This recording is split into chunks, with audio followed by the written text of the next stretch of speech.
Do a thought experiment with me. Imagine it's pasta night at my house for dinner, and I'm gonna make fettuccine alfredo.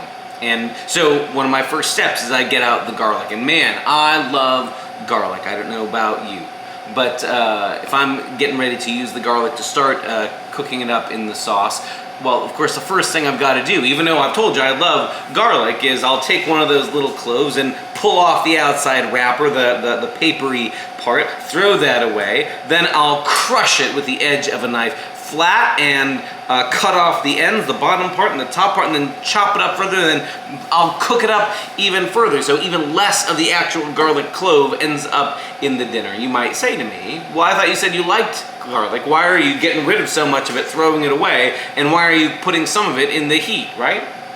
Of course, anybody who knows how to cook garlic knows you can't use the outside wrapping, the papery parts, that the bottom nub of the clove gets pitched in the trash. And to use garlic, even if you love it, requires pressing it, crushing it, and then sauteing it exactly because you love it. That's what brings out the flavor, the garlicky part.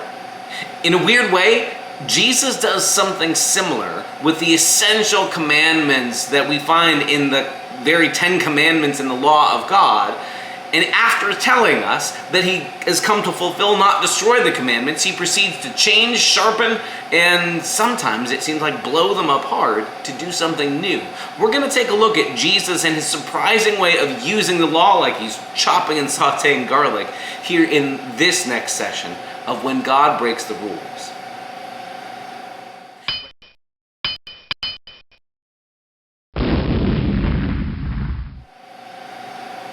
Right, so like I say, you're imagining you're chopping garlic. If you're in favor of garlic, you have to throw away the outside wrapper, the papery parts. You crush it, you saute it, and the flavor comes out from there. I want you to keep that in mind when we hear the opening words of Jesus' salvo, you might even say, about the law of Moses, about the Torah. Jesus opens a section of the Sermon on the Mount saying, don't think I've come to abolish the law or the prophets. I haven't come to get rid of the law. I haven't come to attack the law or destroy it. I've come to fulfill it. Okay, so everybody gets it. Jesus has come to keep the rules, to follow the law, to enforce and to enshrine the commandments and the law of God.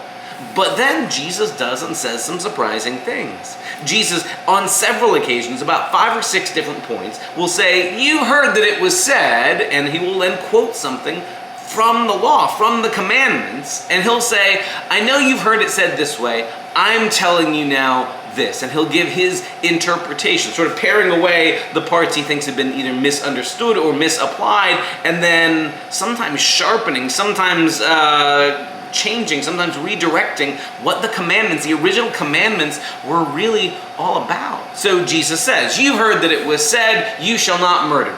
Okay, I'm telling you now, you shouldn't be angry or hateful or spiteful toward anybody. And if you've been hateful in your heart toward somebody else, you've already committed murder against them in your mind. In other words, Jesus moves from the outer appearance, the outward action, to even what's going on in our hearts. That sort of intensifies the law, right? It's sort of a breaking. It's sort of you know what the law used to say, and I'm telling you something different. But it's not Jesus being lax and saying, I say murder is okay Tuesdays and Thursdays. But instead, Jesus saying not only is murder not okay, hating people is breaking the commandment against murder. It's sharpening, intensifying, you might even say, the flavor of the commandment. Jesus is cooking garlic. He says the same thing about things like adultery as well, right? You know the commandment, don't commit adultery, don't cheat on your spouse. But I say, anytime you look with lust at somebody else, anytime you basically objectify another person for your own gratification, you've broken what the commandment was really all about. Again, Jesus knows, and his listeners know what the original commandment said, and Jesus just steps in as though he's got the authority to say, I know it said this, I'm tightening it, I'm sharpening this commandment, I'm making it even stricter in a sense. In a way, that's breaking the rules or reinterpreting them in such a radical new way to say it's not just about the external actions we do, but about internally in our hearts. Jesus is claiming an authority over the law to say, I can tell people what it's really all about, what God's intention really is, because Jesus is presented to us as somebody who really has the authority because he understands God's word, because he is God's Messiah, because he is God's Son, that Jesus can speak authoritatively. All the other places, Jesus follows this same pattern. He'll say things like, the law said you could divorce your spouse and throw them away for any reason. I'm saying you don't ever get to throw somebody away like that. Jesus says the same thing about the commandment in the Torah about oaths, right? Don't swear falsely, and if you make an oath, you have to keep your oath. Jesus says, what if you don't even make oaths in the first place, but you're just consistently truthful, honest, and faithful to your word all the time? Because the moment you say, I'm being truthful this time, I swear, it brings into question all the other times you're talking that you didn't swear an oath. Jesus says, what if we were just faithful and truthful all the time? He goes on further to say, you've heard it was said, an eye for an eye and a tooth for a tooth, right? That you retaliate when somebody harms you. This is the proper restitution you get. And Jesus says, but I tell you, don't retaliate. And don't respond with evil for evil. Don't respond with hatred in response of hatred. Don't get revenge on anybody ever. Again, Jesus is well aware what the law allowed, what the law said. Jesus just steps in and says, I'm telling you something new and different. And finally, in this section of the Sermon on the Mount, Jesus says, you've heard that it was said, love your neighbor and hate your enemy. But I say to you, even love your enemies. And he goes on to say, at the heart of God's character is God's willingness to be gracious even to stinkers, to be gracious even to people who are God's enemy. Jesus says famously, God even sends the sun and the rain on the righteous, on the unrighteous, on the just, and on the unjust.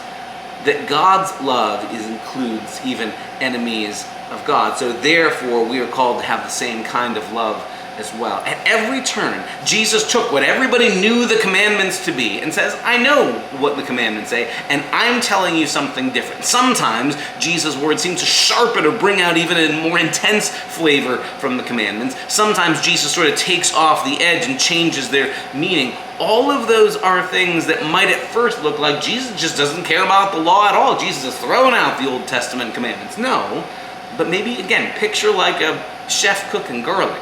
Parts of that, if you really love garlic, have to get thrown away if you want to consume it. And if the whole point of the garlic is to eat it, you got to throw away the papery skins, you throw away the nubs at the end, and then you crush it to bring out the flavor in the right places.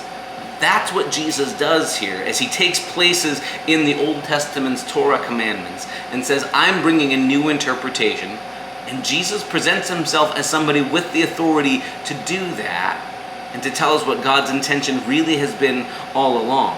So this Thursday, join us for some theological garlic, to listen to what happens when Jesus takes the commandments from the Torah, from the law of Moses, and gives his own interpretation, sometimes bringing out the flavor more intensely, sometimes completely transforming them, but in all of them showing an authority that Jesus speaks as somebody who's above the authority of the old rules to say, I bring you a new interpretation, and that Jesus presents himself as someone who speaks on behalf of God about what the commandments really were all about. We're going to wrestle with all those things this coming Thursday in our ongoing series, When God Breaks the Rules. See you then.